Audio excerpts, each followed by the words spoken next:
Welcome to news and views. మనం చూస్తున్నాము రెండు తెలుగు రాష్ట్రాలకు సంబంధించిన వార్తలు మనకి ఇవాళ అన్ని ప్రధాన పత్రికలను మనకు కనిపిస్తున్నాయి. ముఖ్యంగా చూస్తే ఆంధ్రప్రదేశ్ ఈనాడు పత్రికలో గమనిస్తే ధాన్యం సేకరణలో నిబంధనల సరళతరం ఎప్పుడు అంటూ ఓ వార్త మనకు కనిపిస్తుంది. అన్నదాత ప్రయోజనాన్ని పట్టించుకొని అధికార గణము తేమ శాతం మొదలు అడుగడుగున సతాయింపులు అంటూ ఓ వార్త మనకు కనిపిస్తుంది. ఇంటర్నేషనల్ వార్త ఏదైతే ఉందో సిరియా అధ్యక్షుడు పరారి అంటూ మరో వార్త మనకు కనిపిస్తుంది. దేశం విడిచి అసద్ వెళ్ళిపోయిన విషయానికి సంబంధించి 5.5 దశాబ్దాల పాటు జరిగిన కుటుంబ పాలనకు తెరతీస్తూ వీధుల్లోకి వచ్చి సంబరాలు చేసుకున్న ప్రజలు తిరుగుబాటుదారుల నియంత్రణలోకి ప్రభుత్వము దేశం వెళ్ళిన పరిస్థితుల్లో అధికార బదిలీ సిద్ధమన్న ప్రధానమంత్రికి సంబంధించిన వార్త మనకు కనిపిస్తుంది.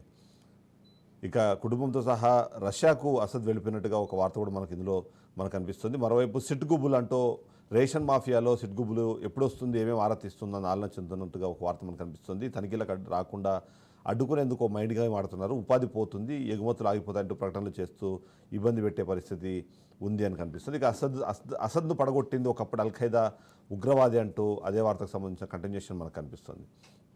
ఇక సాక్షి పత్రికను గమనిస్తే సర్కారు ఏడిపించనంటూ కొత్తగా ఏవీ లేవు కానీ మళ్ళీ కోతలు మొదలయ్యాయి. గత 6 నెలల్లో 1.57 లక్షల తగ్గుదల కనిపించింది అంటూ ఒక వార్త మనకు కనిపిస్తుంది. ఇక కూటమి కొత్త స్టంట్స్ పేరెంట్ కమిటీ సమావేశాలతో ఏమార్చే ప్రయత్నం జరుగుతుంది. ఇంతటి నటనా కౌశలం సీఎం చంద్రబాబుకే సొంతం అంటూ వైఎస్ఆర్సీపీ అధ్యక్షుడు జగన్మోహన్ రెడ్డి మండిపడ్డ విషయానికి సంబంధించిన వార్త మనకు కనిపిస్తుంది.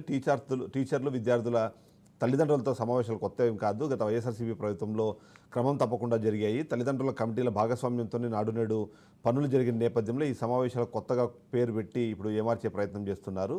ఇక విద్యారంగాన్ని నాశనం చేయడమే కాకుండా చందాలు అడుగుతారా అంటూ అమ్మఒడి గురించి సీఎం కానీ డిప్యూటీ సీఎం లోకేష్ ఎందుకు మాట్లాడలేదు అంటూ ఒక వార్త మనకు కనిపిస్తుంది. ఇక సెకీ విద్యుత్పై వాస్తవాలు కనిపిస్తున్న ఆగని గుడ్డిరాతలు అదే ఉన్మాదం అంటూ ఒక వార్త మనకు కనిపిస్తుంటే ఎక్కడా లేని ఈవీఎంలు మనకే ఎందుకు అంటూ నిన్న ఎన్సీపీ అధ్యక్షుడు శరద్ పవార్ చేసిన వ్యాఖ్యలకు సంబంధించిన వార్త మనకు కనిపిస్తుంది. అమెరికా వంటి అభివృద్ధి చెందిన దేశాలతో పాటు ప్రపంచవ్యాప్తంగా చాలా దేశాల్లో బ్యాలెట్ విధానంతో ఎన్నికలు జరుగుతున్నాయి. మరి అలాంటప్పుడు మన దగ్గర మాత్రం ఎందుకు ఈ ఈవీఎంలు మనకి ఉన్నాయి అంటూ తన ఒక వార్త మనకు కనిపిస్తుంది. ఇక ఆంధ్రజ్యోతిని గమనిస్తే ఆంధ్రజ్యోతిలో కూడా వెనుకబడింది అంటూ ఒక్క పాఠశాలకు కూడా 5 స్టార్ రేటింగ్ దక్కలేదు, 4 సార్లు దక్కిన బడులు కూడా చాలా తక్కువనే అంటూ ఒకటి అనిపిస్తుంది. ఇది అధికారంతోనే అరాచకం అంటూ వైసీపీ హయాంలో స్వాహా పర్వం అంటూ ఒక వార్త మనకు కనిపిస్తుంది. ఇక దందాల ద్వారం పొడి 5 ఏళ్లలో అడ్డగోలుగా అక్రమార్జన, నాటి సీఎం జగన్ అండతో బరితెగింపు, ఎన్నో బెదిరింపులు, దౌర్జన్యాలు, కబ్జాలు, బినామీని అద్దెని అడిగినందుకే యజమాని నుంచి 3 కోట్లు వసూలు చేసిన పరిస్థితి ఉందంటూ కనిపిస్తుంది. ఇక తెలంగాణ రాష్ట్రానికి సంబంధించి చూస్తే తెలంగాణ రాష్ట్రంలో ఇవాళ కొద్దిగా డిఫరెంట్ పరిస్థితి మనకు కనిపిస్తుంది. అందులో ముఖ్యంగా కాంగ్రెస్ ప్రభుత్వం ఏర్పడి 1 ఇయర్ పూర్తయిన నేపథ్యంలో జరిగిన సంబరాలకు సంబంధించిన వార్తకు అత్యధిక ప్రాధాన్యం ఇచ్చారు. అబ్బురం గగనతల విన్యాసం అంటూ ప్రజాపాలన విజయోత్సవాలు ఆకట్టుకున్న ఏరోబాటిక్ షో అంటూ చెప్తూ మరొక 4 సంస్థలు 7,592 కోట్లు 5,200 మందికి ఉపాధి కల్పించేలా పెట్టుబడుల ఒప్పందాలు జరిగిన నేపథ్యంలో తొలి విడతగా 12 ఎంఎస్ఎంఈ పార్కులు పారిశ్రామికతో యువతకు ఉపాధి దక్కబోతుందంటూ మంత్రి శ్రీధర్బాబు చేసిన వ్యాఖ్యలకు సంబంధించిన వార్త మనకు కనిపిస్తుంది.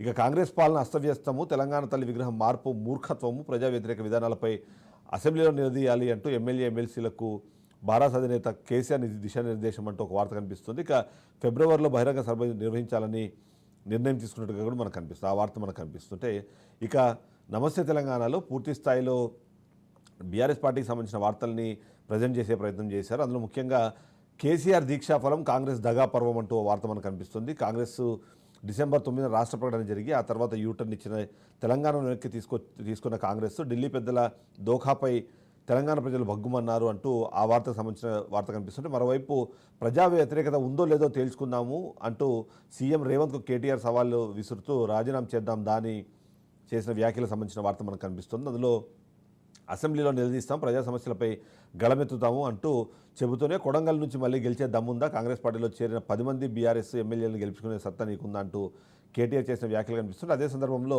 కాంగ్రెస్ చీటింగ్పై బీఆర్ఎస్ ఛార్జ్షీటు ప్రజాపీడన అంటూ పాలన కాదిది అంటూ హరీష్ రావు చేసిన వ్యాఖ్యలకు సంబంధించిన వార్త కూడా మనకు కనిపిస్తుంది.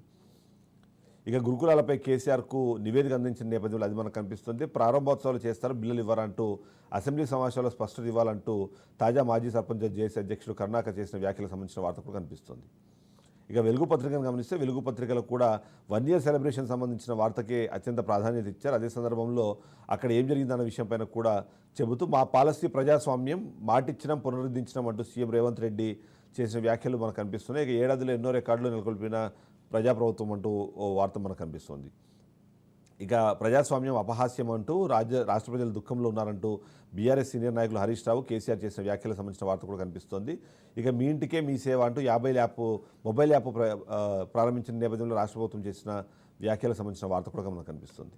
ఓవరాల్గా చూస్తే తెలంగాణ రాష్ట్రానికి సంబంధించి 1 ఇయర్ పాలన పూర్తి చేసుకున్న కాంగ్రెస్ ప్రభుత్వం గత వారం రోజుల నుంచి విజయోత్సవాలు నిర్వహించుకుంది. అంతేకాకుండా ఇవాళ అసెంబ్లీ ప్రారంభమవుతున్న నేపథ్యంలో ఈ విజయోత్సవాల పాలనకు సంబంధించి మాట్లాడుతూనే మరికొన్ని కీలకమైన బిల్స్, కొన్ని నివేదికలు అక్కడ సబ్మిట్ చేసే అవకాశం ఉన్న నేపథ్యంలో అసెంబ్లీలో 3 పార్టీలు ఎలా వ్యవహరించబోతున్నాయి, ఇవాళ నిజంగానే సంవత్సర పాలన పూర్తి చేసుకునే నేపథ్యంలో ప్రజలు పాలనపై ఎలాంటి ఒపీనియన్తో ఉన్నారో అన్న విషయం గురించి మాట్లాడే ప్రయత్నం చేద్దాము. మనతో పాటు